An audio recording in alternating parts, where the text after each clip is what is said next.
Welcome to the Open Sourcing Mental Illness Podcast. Each episode is an interview with someone from the tech community that has been impacted by mental health issues. Hello, my name is Joe Ferguson. I'm a board member for the Open Sourcing Mental Illness, a 501c3 nonprofit charity that's focused on changing how we talk about mental health in the tech industry. Today I'm talking to my good friend and fellow OSMI board member, Gary Hockin. Hi, Gary. How's it going? I'm very good, Joe. How are you doing? I'm doing very well. Good. We met in... Well, I guess we met through how I've met so many other people, specifically in the PHP community, through Twitter, but we didn't actually meet until, I want to say, Sunshine PHP 2 years ago? Yes, I think so.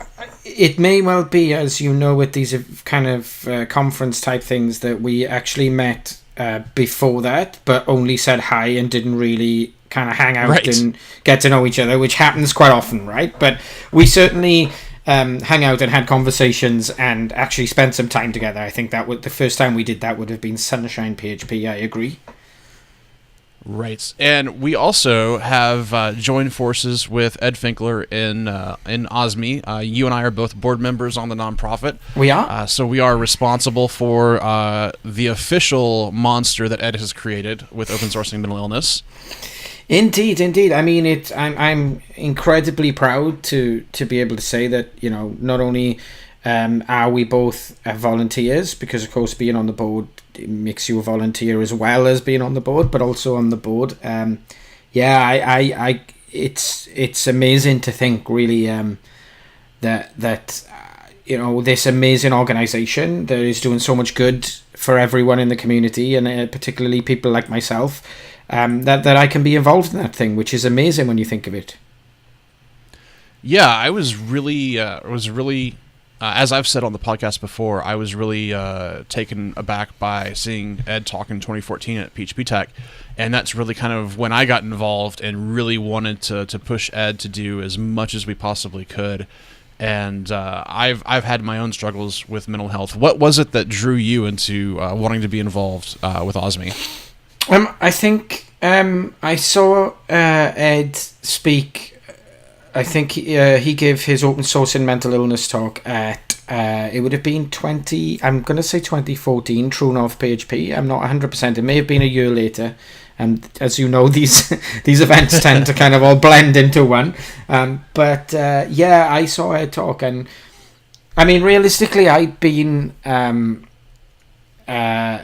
had my head in the sand about my own problems for a number of years. I'd been slowly deteriorating with my own anxiety, which is something I suffer badly with. In periods, I don't suffer at all, but there are periods where, you know, it's quite bad. And I just, been in denial, total denial about that situation for a long time. Seeing Ed speak and seeing Ed speaking honestly and openly made me kind of confront the fact that I did have a problem. He talked about open source and mental illness then. I knew Ed since before meeting him through OSMI, if you will. I knew Ed not particularly well, but I knew of Ed, and we'd had some conversations around tech before this. So, yeah, it was a big eye-opener for me, you know. This organization is what has led to a absolute direct improvement in my quality of life. That's all I can say, you know, and Ed in particular, but the organization too has really made that much of a difference to my life. So the least I could do is to help where I can. I mean, I don't do as much on the board as you, Joe. You know, you're the stalwart who's driving this thing forward for us, for which we thank you. But it's an absolute a pleasure to be able to, you know, if I can help one person 10% of the way that Ed helped me, then, you know, I'll be delighted. That's absolutely why I'm involved as well, and I feel like it's just like why I try to do so much stuff in the PHP community and specifically with my local user group is I feel like I was helped so much when I was getting into the community and getting my career started. I was helped so much by people who didn't expect anything in return.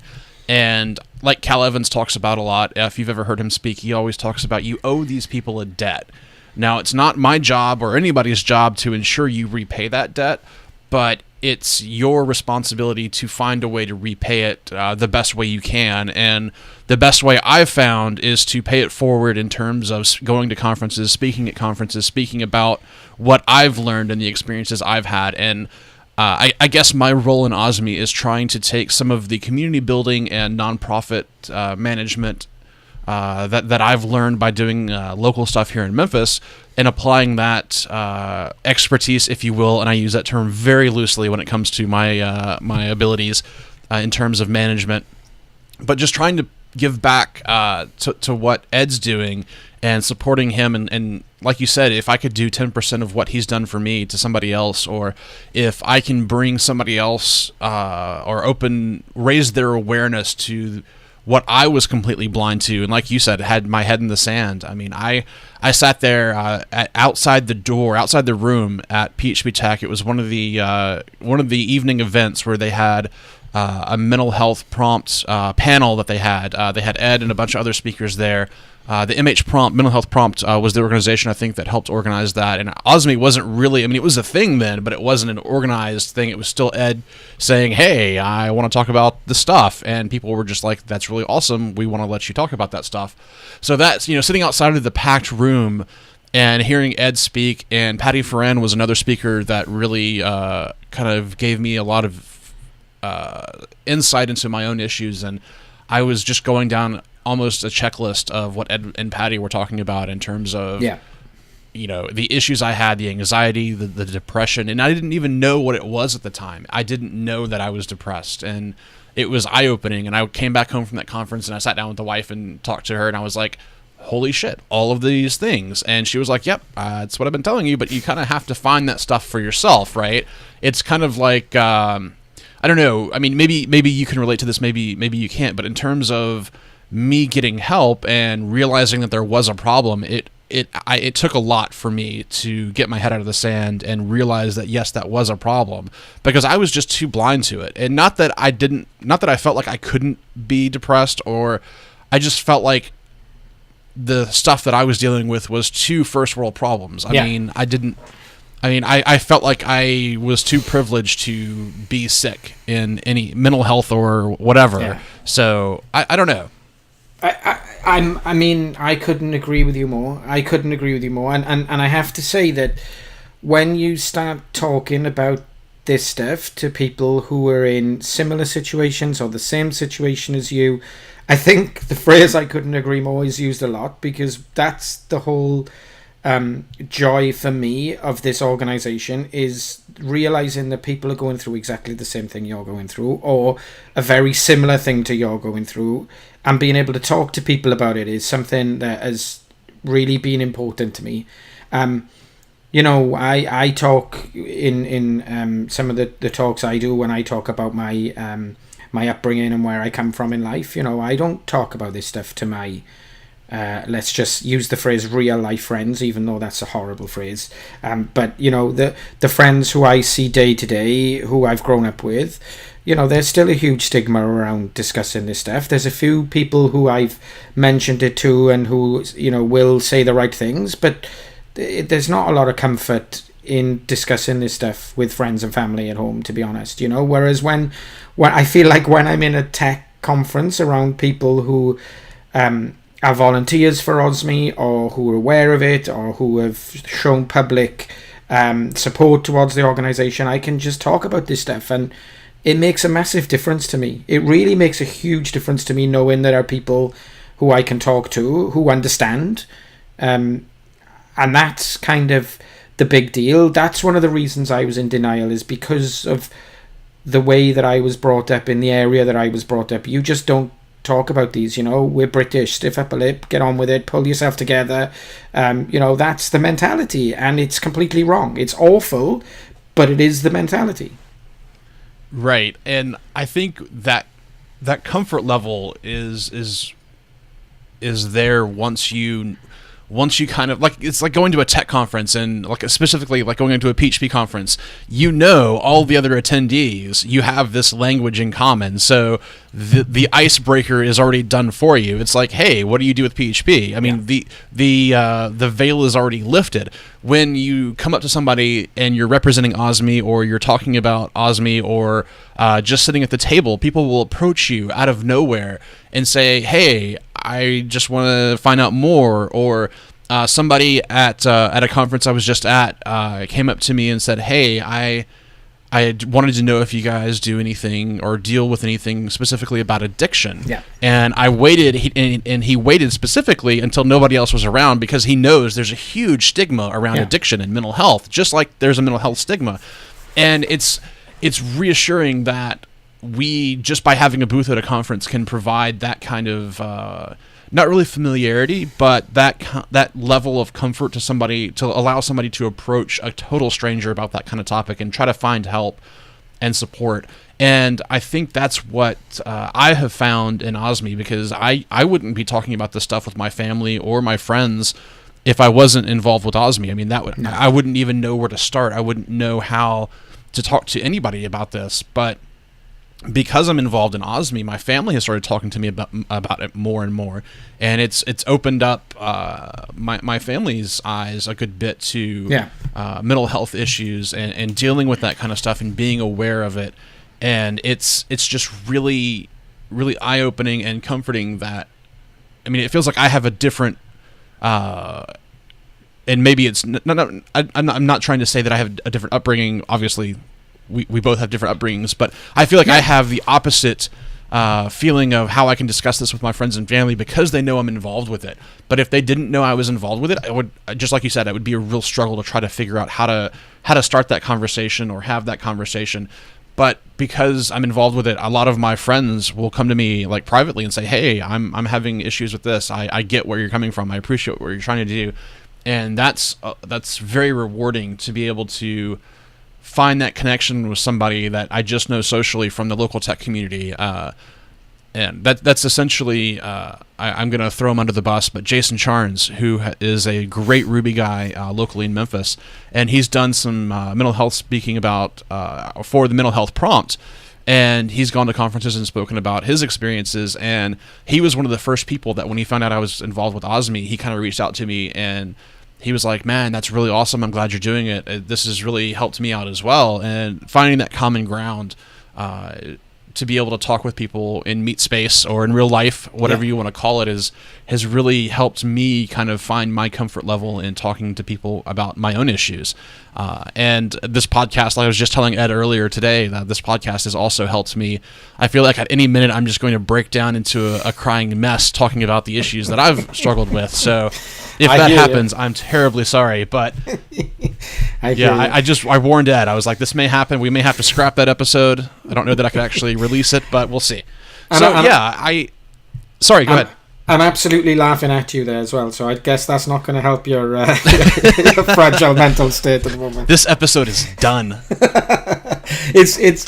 It's good. I mean, I'm sure people can see that we're good friends, and I'm allowed to cross a small line with you, Joe. So it's all good. Yes. I think it's. I don't know. There's this, and I like to post the snips from Slack, the OSMI Slack that we share, where we're giving each other hard times, and it's all in camaraderie, it's all in fun, it's all in jest, it's almost never serious. And sometimes I wonder that people are missing and they don't get the joke because they don't realize that we actually are really, really good friends. And that's another thing that's been awesome with OSMI, is becoming much more familiar and much more better friends with a lot of the people that have volunteered to help do stuff with OSMI. So that's been really, really awesome. The thing for me is that I find it difficult. Going back to your point earlier, that I find it somewhat difficult to speak to family and friends because, and this is through no fault of their own, it's like my parents, and I hope they don't watch this, but it's fine. My parents, they find it very difficult to know what to say to me, and then I end up just getting frustrated with them because like my dad will say something like, "Oh yeah, I'm a worrier too, so I know what you're going through," which, while said in a complete correct spirit and the complete right for the right reasons, is like really undercooking the way that I feel when I'm in the in the midst of a proper anxiety attack, when I'm at my lowest. It transcends being a worrier, but I know he's saying these things for the right reasons, but it just becomes difficult because my mother doesn't want to know too much, because she worries about me something awful, which she should do, as I do for my kids, and everyone does for theirs. So I find it's a very uncomfortable conversation to have with my parents, which is something I'm quite sad about. But such is life, really. But yeah, it's not that I don't want to discuss it with them. I just find it incredibly difficult and draining. So yeah, I've been really lucky, and for the record, my mom does listen to this podcast. So, and not that I'm holding back because of that. Yeah, Gary's waving. Say hi to Gary, Mom. Not that I'm holding back anything because of who may see this or anything. I don't want to give that impression at all.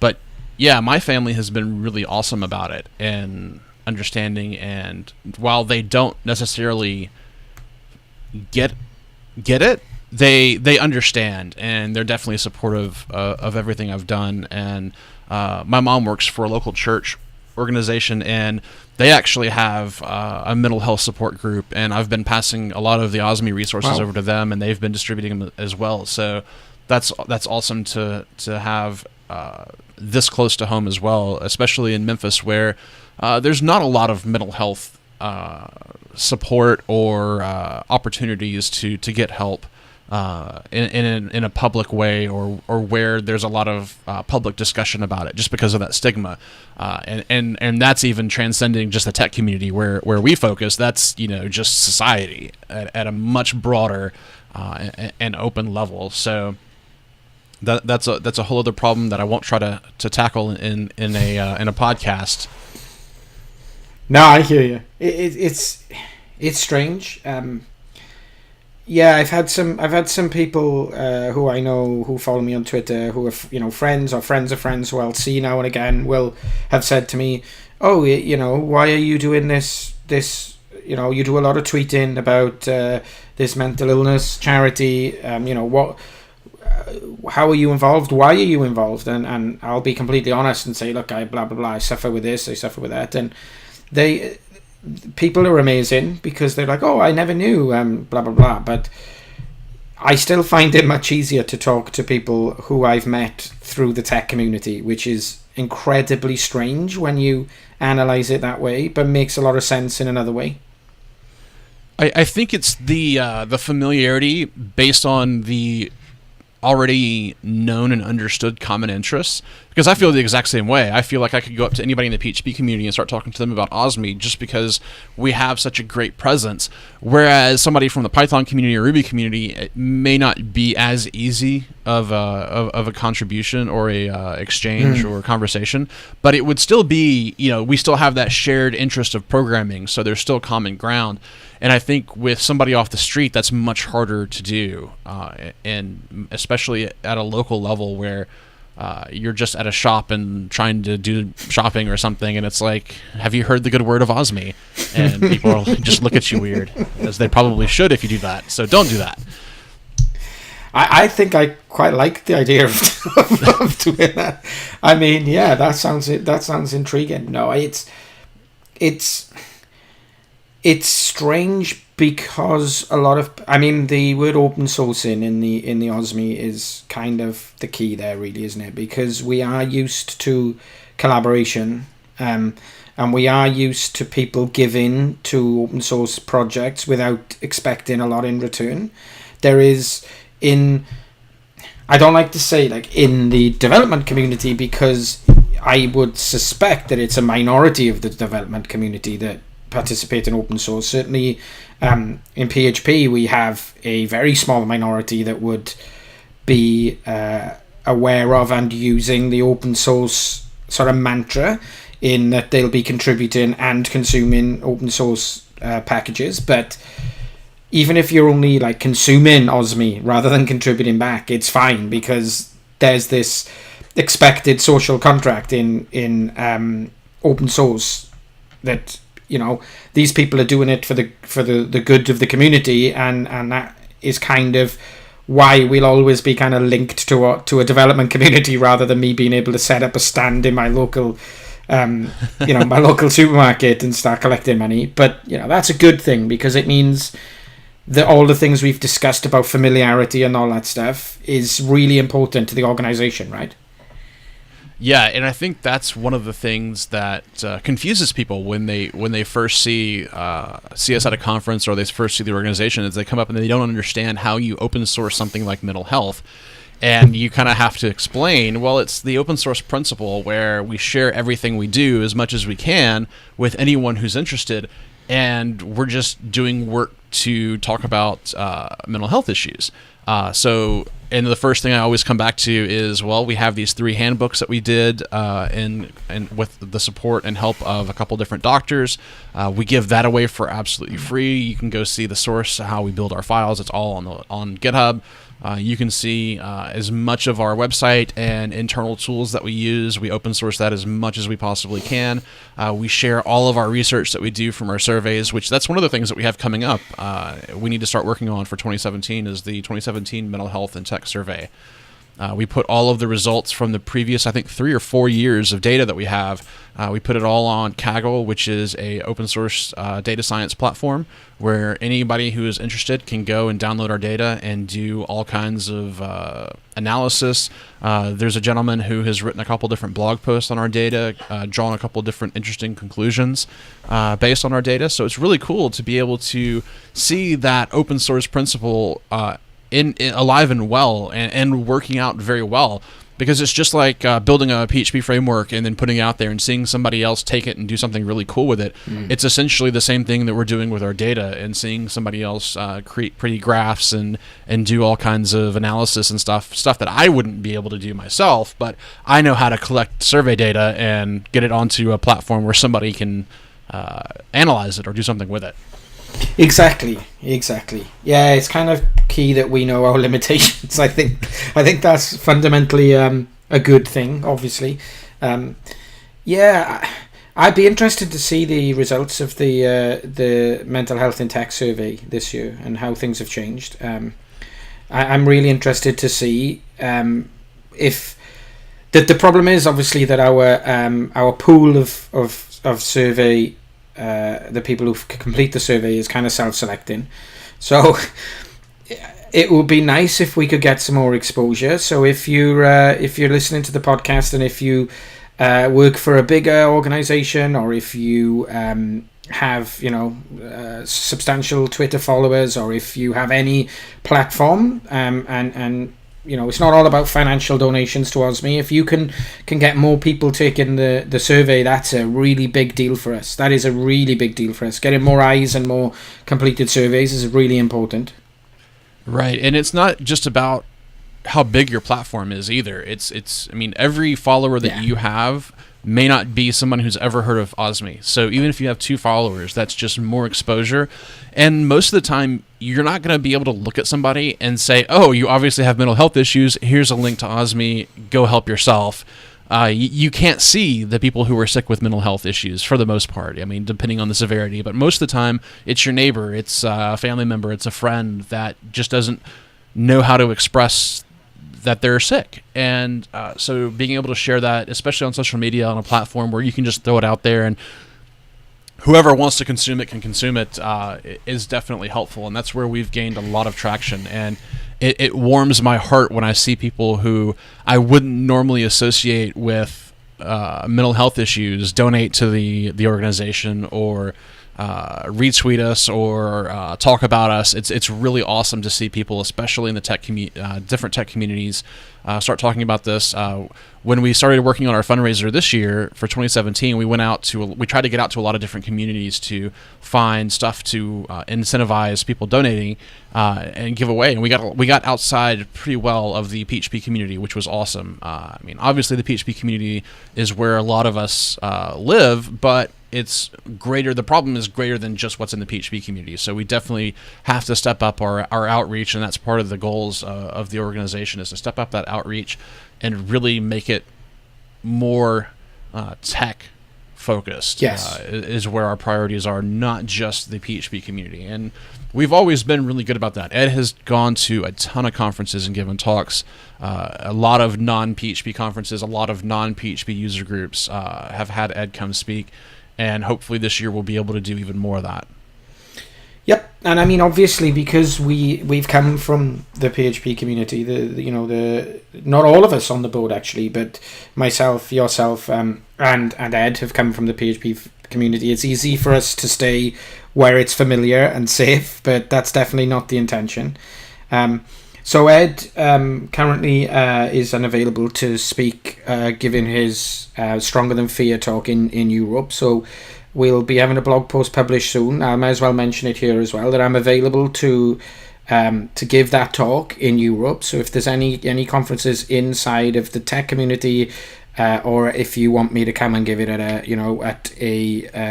a user group within reason, if I could do 2 or 3 user groups over a few days, I would definitely be interested in that. Then yeah, let us know, because I do have the resource to be able to deliver that talk to events in Europe now, which hasn't been possible before, so that's kind of good news. But yeah, definitely we're interested in stepping outside of our comfort zone and stepping outside of where we've started and expanding into tech in general. That's a kind of big goal for back end of 2017 and 2018, I think.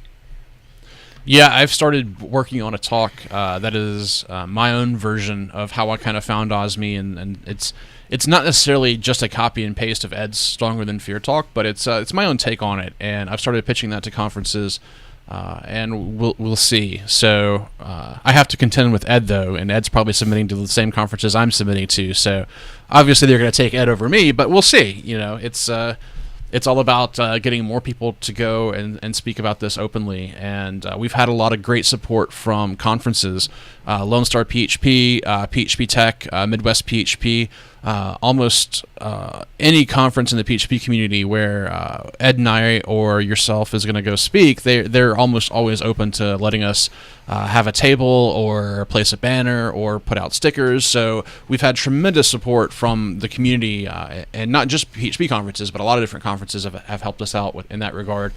And one of the other things that we're looking at doing is sponsoring conferences where we can, where it's financially feasible, to get our name out there and outside of the PHP community. Exactly. Yes, exactly. And I think, I know that we're not even into the halfway point of the year, but 2017 is kind of mapped out for me already, sadly. But one of my goals for 2018 will be to try and reach other communities, other events.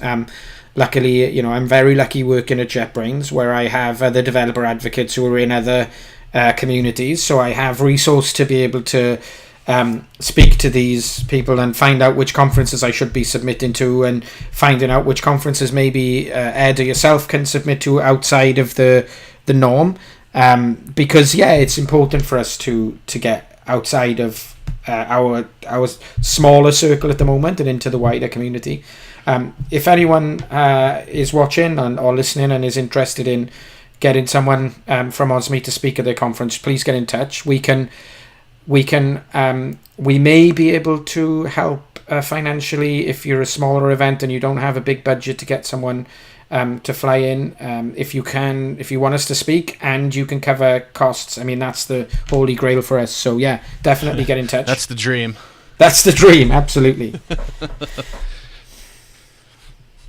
But also, depending on where you are in the U.S., Ed and I are in central U.S., so it's easy for us to drive to some conferences. So definitely give us a shout. You can find us. You can contact us through email, info@osmihelp.org. You can find us on Twitter @OSMIHelp. You can find us on Facebook. We're on all the social media platforms. Well, most of the social media platforms.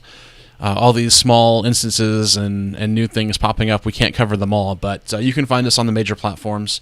So shifting topic a little bit, Gary, what has been your experience, not necessarily just with JetBrains, but working in the tech industry, and with regards to how your employers handle mental health issues? Have you had? I'm not really looking for good or bad experiences here, but what's been your impression? It's difficult to say, really, because I've been freelance a lot, and because I've never actually approached an employer apart from JetBrains to reveal my my mental illness, which says enough about the state of that kind of thing in the UK in itself. Like, there's times where I've definitely been suffering before I would have admitted to myself and gone to my GP and got the help that I needed, where I've missed work, where I was working a full-time job in an office. I work remote now, and I work kind of more flexible time, so it's a lot easier. But I've definitely missed work and told them, I had the flu or food poisoning, where realistically, in all honesty, I was suffering quite badly with my anxiety. So I've definitely lied to employers in the past. And would I do that again? Probably. If I wasn't working, it's still an incredibly difficult thing to try and broach with an employer. Even now, right? It's really hard to, or that's kind of part of the stigma that we're trying to help raise awareness on, is that just because, you can be sick and not be physically ill. Anxiety is just like having a cold. It's just as being sick and worthy of calling in sick as any other illness is. And you should be able to call in saying, I'm scared to leave the house today, or I'm scared that this crushing task is this crushing anxiety that I have is preventing me from being productive today. And what we've found in our mental health and tech surveys is that a lot of people are scared to talk to their employers about this, and even so much that we've started finding out that it's really, really expensive for employers to continue to have people work when they're not feeling well, because they're just not as productive, and they lose so much productivity where an employee just tries to work through the illness. When you're sick with the flu and you're trying to work, you're not as productive as you would be if you were well. And just like if you have severe anxiety or other mental health issues, you're just not going to be as productive or performant. And it's just not worth the added stress to you as the employee, and it's not worth the potential issues with the employer in terms of the work that you're doing isn't a high enough quality, or you're not meeting a deadline because you're stressed out over something, and that kind of thing. So it's just that raising that awareness and making that kind of a known issue, and making that okay, and realizing that that's okay. Yeah, and it's easier said than done, right? That's the sad thing about absolutely. Everything that we're trying to do in OSMI. It's a shame, because I can only speak about the UK, and I can only give my own opinions. But the sad thing is that because I live in the UK, and because we have the National Health Service, and because we have free healthcare in inverted commas, which is absolutely not free, but let's not go there. Stress-related illnesses and depression has become one of the main ways that you can go on the long-term sick when you're not really sick. So it's become and obviously this is all just my opinion, this isn't fact, it's become a way to live on disability benefits because there's no physical symptoms. You say that you can't work because you have, a bad back. They can give you scans, and they can check you, and they can test you, and they can see you doing 10-pin bowling and figure out that you're lying. But when you give a mental illness as the reason, it's incredibly difficult for them to prove that you're not mentally, don't have mental illness. So there's a stigma around it more so in the UK, because people always question you and say, oh, it's a typical thing when people say, oh, so and so's off on stress leave, and then laugh, stress leave, like, yeah, but that person could legitimately be incredibly stressed and need the time off work. They could need 3 to 6 months off work to reset themselves and get back to it. But there is an added stigma to that kind of thing in the UK. Yeah, it's that subjectiveness that comes with, just get over the stress. It's not a binary, you're sick or you're not. It's the subjective thing that people like to, people like to think of it as a subjective illness. Absolutely. Where it's just like, oh, well, yeah. I mean, I've had friends in the U.S. have to go on disability, long-term disability, like you're talking about, and it takes a long time, and it's a really hard process because there's no simple thing. You have to go to multiple doctors, you have to get multiple tests done, and it's just so much more involved. And if you're already struggling, it's even harder, I imagine. Good God, yeah. If you're already struggling to get someone to understand what you're dealing with, and the fact that you can't go to work because you have all these issues, it's I'm lucky, and I consider myself really, really lucky and fortunate that I never hit that point with my own issues. So I feel for anyone who's had to go that far. Yeah, it's a scary thought, right? But luckily, I can definitely see myself. I have ups and downs. I have periods where I find it incredibly difficult, and then long periods where, the medication is working like it should, and I think that everything's fine. And then you know how it is. Everybody who's suffered anything similar will know that that's when you tend to kind of turn a different corner and have a downward slope. But I'm very fortunate to have JetBrains, who are incredibly supportive, and I'm very fortunate to work from home, because I think that makes a big difference in terms of working when you're not at your best. The thought of me having to go into an office at that point would be mortifying. Like I wouldn't be able to do any work if I had to go into an office and work when I'm having bad days. But that when just compounds the problem. Oh, absolutely. But when I'm just sometimes just being sat at my computer and hacking on something and not having anybody around is the best thing for me. And having to go into an office and interact with other people and be forced to do that would be like, I wouldn't be able to do it. I absolutely wouldn't. So I consider myself incredibly fortunate. My boss is amazing. Hadi at JetBrains is amazing. And I feel like it doesn't impact on my work very much. Certainly this year, I don't feel like I've lost a lot of productivity. But I can totally understand how other people, like, as I say, imagine having to go into an office when you're having a bad day. I can't think of anything worse. Right, and when we're talking about you're having a bad day, it's not that you had a flat tire on the way to the office. It's not that you missed your train. It's that you have this soul-crushing thing looming over your head, and it's going to hit you and crush all of your hopes and dreams at any point in time. I mean, so it's definitely this invisible cloud hanging over you. So, absolutely. Yeah, I use the term bad day. That's my own kind of way of trying to, I guess, like imposter syndrome. Like, oh yeah, it's just a bad day, Do you know what I mean? It's like I don't even know. I don't want to admit to the fact that I'm having an anxiety attack. I have the same problem where it's like, well, I couldn't possibly be that bad, and I'm not. I have it so much easier than other people.